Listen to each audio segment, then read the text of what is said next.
بسم اللہ الرحمن الرحیم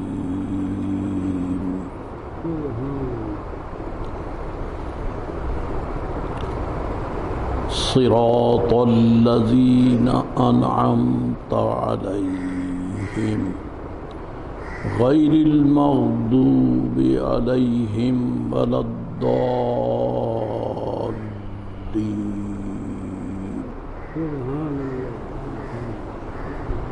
آمین۔ صدق اللہ مولانا العظیم وصدق رسولہ النبی الکریم الامین۔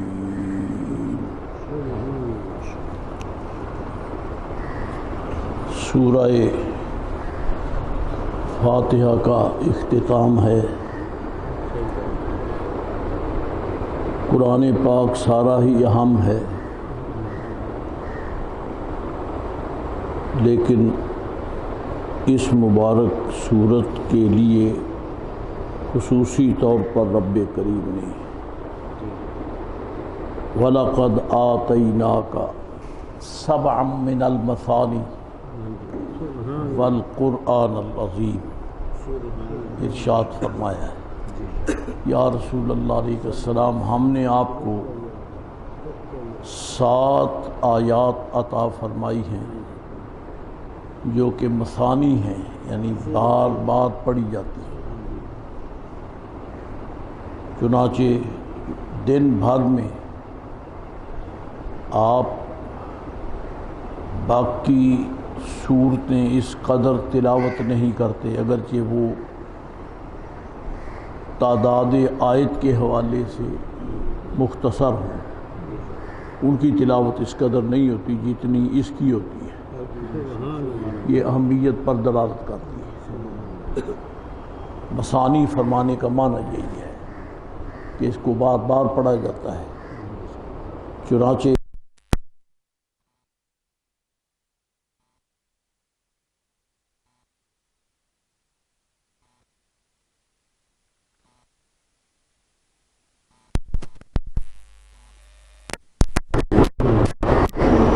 اب توفیق الہی سے فرض پڑے ہیں تو بھی 2 مرتبہ، یہ 4 مرتبہ آپ نے اس مبارک سورت کی تلاوت کی ہے۔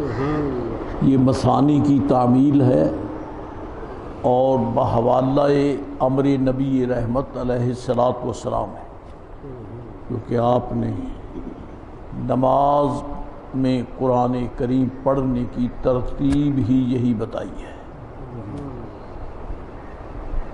چنانچہ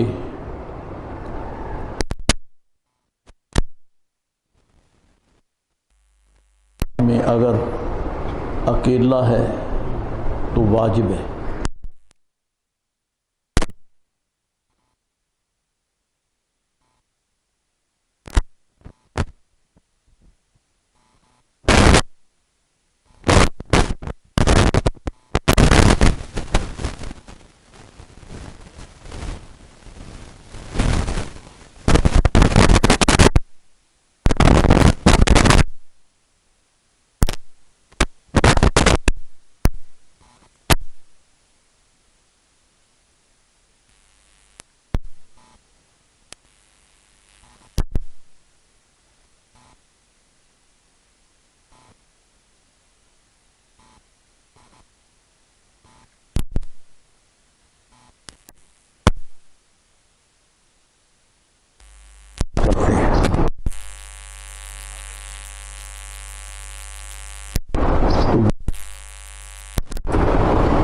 واجب کی طرف سے سجدہ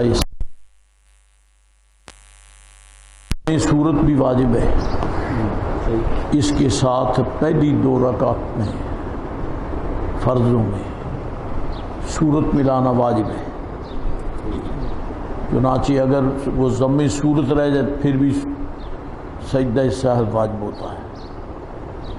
البتہ فرضوں کی پچھلی جو 2 رکعت ہیں یا 1 رکعت ہے، اس میں سورت فاتحہ کے ساتھ سورت ملانا واجب نہیں ہے۔ پتہ یہ چلا اہدنا الصراط المستقیم، یہ دنیا میں بحیثیت مسلمان یہ سب سے بڑی نعمت ہے صراط مستقیم۔ اس صورت میں باقی نعمتوں کا ذکر نہیں ہے کہ یہ بھی دعا کرو، صراط مستقیم کا ذکر ہے۔ پہلی دعا ذکر پاک کے حوالے سے جو قرآن شریف میں پہلی دعا ہے وہ یہی ہے۔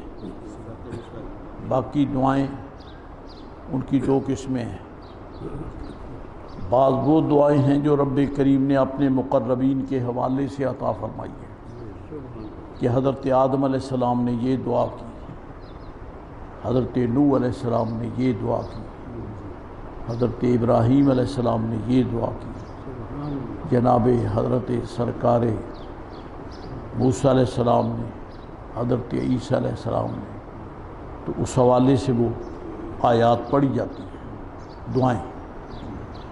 بعض وہ دعائیں ہیں جو کسی کے حوالے سے نہیں ہیں، اس کا معنی یہ ہے کہ وہ دعائیں رب کریم نے خود عطا فرمائی ہیں کہ میری بارگاہ میں یہ دعائیں مانگا کرو، اور ان دعاؤں میں سب سے پہلی دعا جو ہے وہ یہی ہے۔ اب مثلا آپ سورۃ فاتحہ سورۃ البقرہ کے آخر میں دعا مانگتے ہیں، ربنا لا تؤاخذنا ان نسینا او اخطأنا ربنا ولا تحمل علینا اصرا کما حملتہ علی الذین من قبلنا ربنا ولا تحملنا ما لا طاقۃ لنا بہ واعف عنا واغفر لنا وارحمنا انت مولانا فانصرنا علی القوم الکافرین۔ تو اس کا حوالہ نہیں ہے کہ فلاں نے یہ دعا مانگی ہے، بلکہ یہ خود رب العزت نے عطا فرمائی۔ یہ بطور مثال ورنہ بے شمار مثالیں ہیں۔ تو پہلی دعا خصوصیت کے ساتھ، اب جب دعا آپ مانگتے تو عموماً یہی ہوتا ہے، جائز ناجائز کا سوال نہیں۔ آپ ایک دعا مانگ لیتے ہیں، مثلا ربنا آتنا مانگ لی، تو پھر دوبارہ اسی دعا میں پھر آپ اور دعا مانگتے ہیں، ربنا و آتنا یہ دعا مانگ لی، پھر اس کے علاوہ پھر اور حدیث پاک کی دعائیں، رب اذہب الباس رب الناس، اللہم انت الصاحب فی السفر، تو پھر ایک دعا ایک ہی مرتبہ مانگتے ہیں۔ لیکن یہ دعا جو ہے یہ نماز کی ہر رکعت میں مانگتے ہیں، یہ بھی اہمیت بھی دراز کرتی ہے۔ آپ جتنی رکعت پڑھیں گے اتنی مرتبہ سورۃ فاتحہ پڑھیں گے، اور سورۃ فاتحہ پڑھیں گے تو یہ دعا ضروری ہے، اہدنا الصراط المستقیم۔ پتہ چلا صراط مستقیم بہت بڑی نعمت ہے، کوئی شک نہیں ہے کہ نبی کریم سید عالم علیہ السلام اللہ تعالیٰ کی بہت بڑی نعمت ہے، اس میں کوئی شک نہیں۔ لیکن اس مبارک سورت کی بار بار تلاوت کا حکم بھی تو اسی سرکار سے ہوا ہے، اس واسطے اس مبارک سورت کو، آیت کو، دعا کو اہمیت حاصل ہے۔ اہدنا الصراط المستقیم ایک مسئلہ۔ دوسرا مسئلہ یہ معلوم ہوتا ہے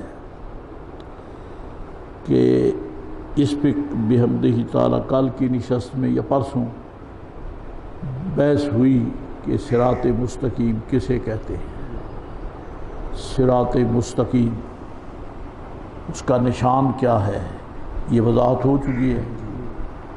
اب یہ ہے کہ نبی پاک سید عالم نور مجسم علیہ السلام گرچہ عقیدہ ہے ہمارا قرآن و سنت کے مطابق ہے کہ سرکار علیہ السلام آج بھی موجود ہیں، آج بھی موجود ہیں، امت میں آپ بھی اب بھی جلوہ گر ہیں، امت کی قیادت فرما رہے ہیں، جہاں جہاں تک امت ہے وہاں وہاں تک فیض نبوت ہے، اس میں شک نہیں۔ لیکن ہم اہل اللہ تو باطن بھی دیکھتے ہیں، ہم ظاہر کے محتاج ہیں، وہ بھی تبھی ظاہر میں معلوم ہو سکتا ہے جب رب کریم توفیق عطا فرمائے۔ اب بظاہر نبی رحمت علیہ السلام نظر تو نہیں آتے، ایسے ہیں اللہ کے بندے۔ حضرت شیخ ابو الحسن شاذلی رحمہ اللہ، طبقات کبریٰ امام شارانی رحمۃ اللہ علیہ، اس میں حوالہ ہے، آپ فرماتے کہ اگر نبی رحمت سید عالم علیہ السلام کی ذات پاک ایک لمحہ کے لیے بھی مجھ سے غائب ہو جائے تو ما اعددت نفسی من المسلمین، میں اپنے آپ کو مسلمان نہیں سمجھوں گا۔ یہ مرتبہ ہے حضرت کا۔ تو جب ان کا یہ مرتبہ ہے تو پھر صحابہ کرام کا مرتبہ کیا ہوگا، التابعین کا، اتباع تابعین کا۔ سرکار جلوہ گر ہیں، لیکن ظاہر میں ہر کسی کے لیے نہیں، لیکن عقیدے میں تو ہیں، عقیدے میں تو ہیں۔ تو حضرات گرامی، اب آپ صراط مستقیم کا نشان اعظم ہے، جیسے کہ سورہ یاسین کے حوالے سے بھی یہ ذکر ہوا۔ آج ہم فقیروں کے لیے رب العزت نے کہ اگرچہ تم درجہ بطون میں تو سرکار علیہ السلام کی حسن مبارک سے مستفید نہیں ہو سکتے، درجہ ظہور میں ہے، تم ظاہر کو دیکھ سکتے ہو، اور ظاہر میں بظاہر حضور علیہ السلام کا حسن نظر نہیں آتا، اگرچہ اس میں بھی وضاحتیں ہیں۔ تو پھر کچھ ایسا نشان تو ہونا چاہیے نا کہ ظاہر ہوں۔ تو اللہ فرماتا ہے جانتے ہو صراط مستقیم کون سا ہے؟ صراط الذین انعمت علیہم، ان لوگوں کی راہ جن پر تو نے انعام فرمایا۔ تو پتہ چلا کہ صراط مستقیم یہ منعم علیہم کی راہ ہے، جن پر اللہ کریم نے انعام فرمایا ہے۔ اب یہ مسئلہ پیش ہو گیا کہ وہ جن پر انعام فرمایا وہ کون سے ہیں؟ انعام تو سب کے لیے ہے۔ کون ہے جو اللہ تعالیٰ کا دیا رزق نہیں کھاتا؟ کون ہے جو شکل انسانی پہ پیدا نہیں ہوا؟ کون ہے کہ انسانی ضروریات اس کی پوری نہیں ہو رہی؟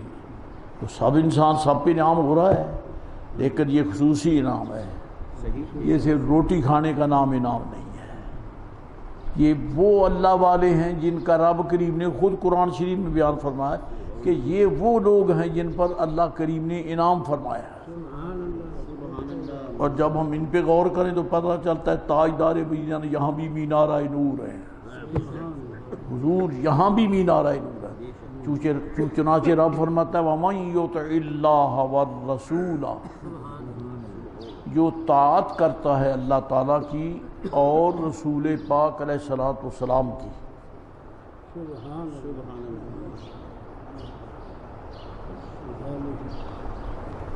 نبی رحمت علیہ السلام کی طاعت کی بدولت اس آیت میں رب کریم نے صرف جنت دینے کا وعدہ نہیں کیا ہے، جنت تو عام گناہ گاروں کو بھی مل جاتی ہے۔ جب رب کریم کرم فرمائے پوچھ کر جنت دے دی، تھوڑا سا جھڑکی دے کر جنت دے دی، تھوڑی سی سزا دے کر جنت دے دی، یا اللہ والوں کی سفارش اور شفاعت کی برکت سے جنت دے دی۔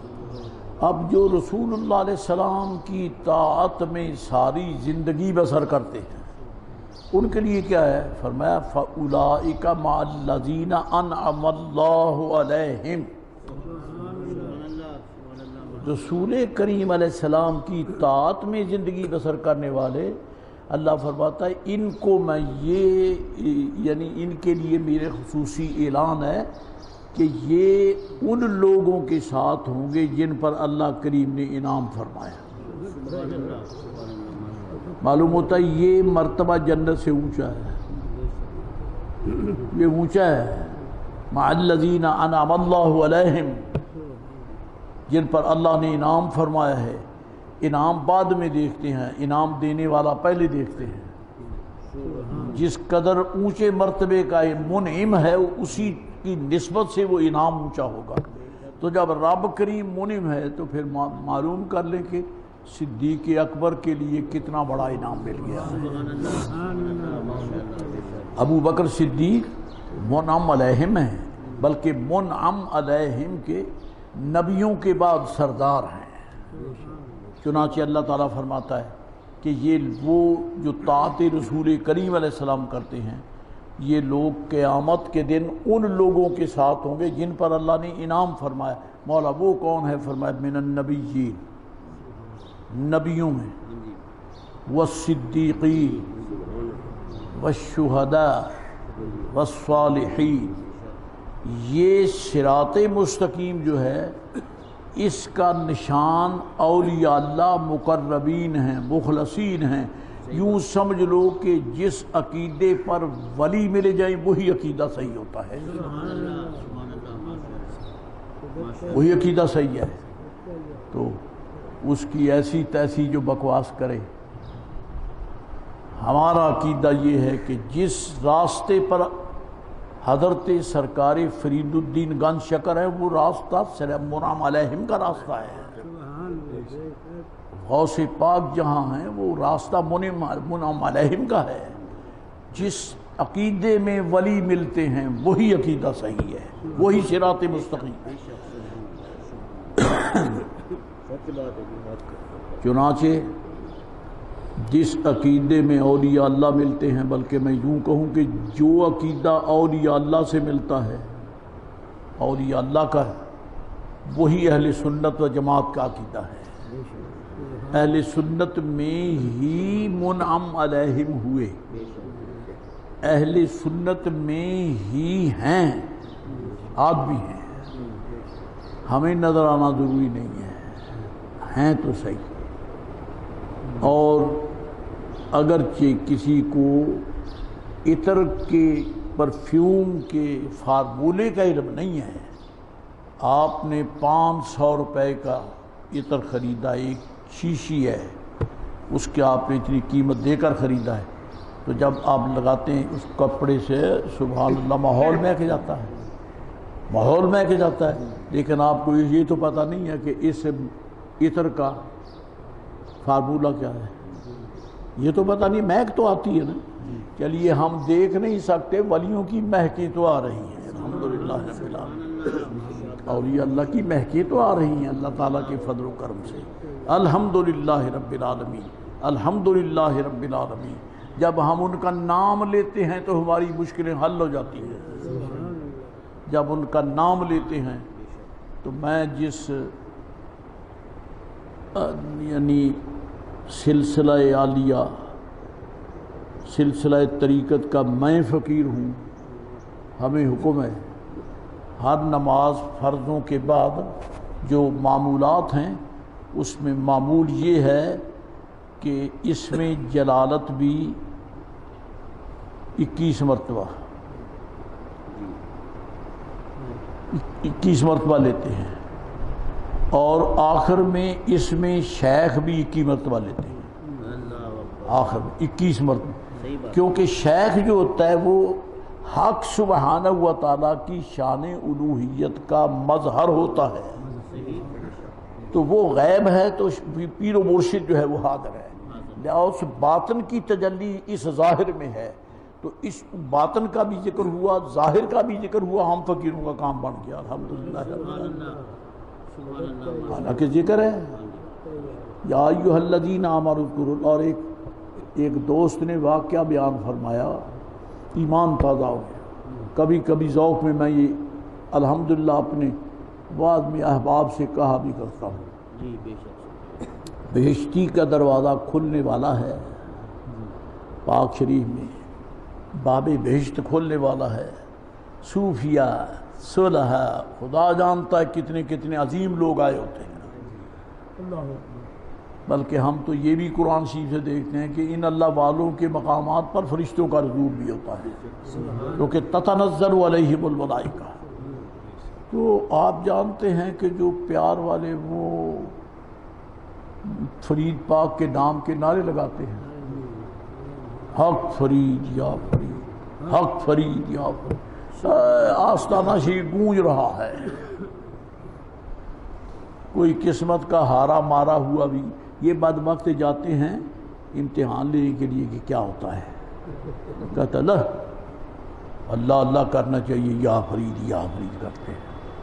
ایک بزرگ کھڑے تھے وہاں، اس گدھے کو پتہ نہیں ہے کہ یہ ہے کون، بابا بڈھا ہی ہے، کوئی پیر ہے، بوڑھا ہے۔ انہوں نے جب اس کو سنا تو غضب میں آ گئے، اور وہ کون ہیں؟ وہ حضرت خواجہ اللہ بخش توسوی ہے رحمۃ اللہ۔ آپ بھی کھڑے ہیں اور بیان فرماتے کہ جب حضرت غضب میں آتے تھے تو آپ کی زبان پر یہ جاری تو اب بھین دے کانا، اب بھین دے کانا، غصے میں آ گئے، ماؤ بھین دے کانا۔ اتنے بندے ہی فرید نہیں کرتے، اتنے رب بھی فریدا۔ جن کو نظر آتا ہے وہی بتاتے ہیں نا، یا خدا بھی فرید کر، وہ اور جل بن گیا۔ لو جی، یہ بڑے میاں نے کیا بات کر دی۔ اور ہمارا مسلک ہے، اعلیٰ حضرت فرماتے ہیں غیظ میں جل جائیں بے دینوں کے دل، ان کو جلانا جو ہے یہ بھی ثواب ہے، بجھی آگ جلتی کو بجھانا بھی ثواب ہے، اور ان کے اندر آگ لگانا بھی ثواب ہے۔ اور کب آگ لگے گی؟ جب سرکار یا رسول اللہ کہہ دیں گے یہ جل گئے۔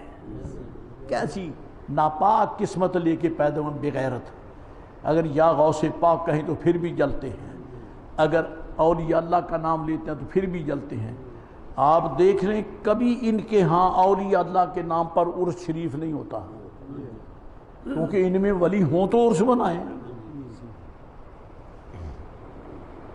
گاندھی کی دھوتی سے چمٹنے والی غلیظ قوم کے ہاں ولی کہاں ہوتے ہیں؟ ان میں تو ایمان بھی نظر نہیں آتا کہیں۔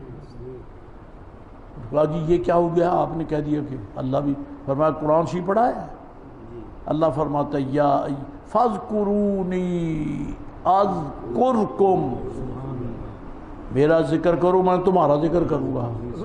ہے قرآن شریف ہے کہ نہیں؟ تو اللہ بخش توسوی نے کوئی غلط کہہ دیا ہے؟ جب اللہ کا ذکر کیا جائے تو اللہ فرماتا ہے تم میرا ذکر کرو میں تمہارا ذکر کرتا ہوں۔ تو میں نے سچ ہی تو کہا ہے، یہاں خدا بھی فرید کر، کیونکہ فرید پاک وہ ہے جس نے ساری زندگی یاد مولا میں صرف کی ہے، ساری زندگی صرف کی ہے۔ تو محترم، ولیوں کا ہونا ہمارے عقیدے کی درستی کی دلیل ہے۔ اہل سنت میں ہی اولیاء ہیں، اور اللہ کے فضل و کرم سے انہی کے فیض سے آستانے آباد ہیں، اور اہل سنت و جماعت آپ دیکھ لیں، سارے مر جائیں، بڑے بڑے سیاسی لیڈر ختم ہو جائیں، چلو 2-4 دن کو کوئی ہوگا وہاں، پھر اس بیوقوفوں کا نام لینے والا بھی کوئی نہیں ہوگا، نام لینے والا بھی کوئی نہیں ہوگا۔ لیکن آج لاہور تشریف لے جائیں، جہانگیر کا مقبرہ بھی تو ہے، لیکن وہ سیرگاہ ہے، وہاں ہجوم تو نہیں ہوتا، چھوکریاں چھوکرے ناپاک ذریت جخ مارتے پھرتے ہیں۔ اور کبھی توفیق ہو تو داتا سرکار کے آستانے پہ بھی آ جائیں، اور وہاں سب سے بڑا نشان جو ہے وہ قبولیت کا حضور سلطان الہند غریب نواز اجمیری کا آستانہ ہے، اعتکاف ہے۔ آپ نے وہاں اعتکاف کر کے مور لگا دی ہے کہ پاگلو انکار نہ کرنا، یہاں سے تو میری بھی جھولی بھری ہے، تم کیسے خالی نکل جاؤ گے؟ تو الحمدللہ رب العالمین، رب کریم جل مجد العظیم نے یہ شرف بخشا ہے کہ منعم علیہم جو ہیں وہ اہل سنت و جماعت ہیں۔ آگے غیر المغضوب علیہم ولا الضالین،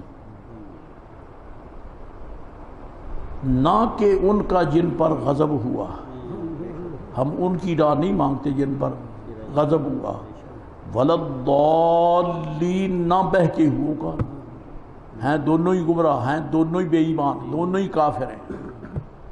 وہ مغضوب علیہم سے مراد ہیں یہودی، اور ضالین سے مراد ہیں عیسائی نصارہ، دونوں ہی گمراہ ہیں۔ اور فرق کیا ہے؟ یہودی گمراہ ہوئے ہیں نبوت کی دشمنی میں،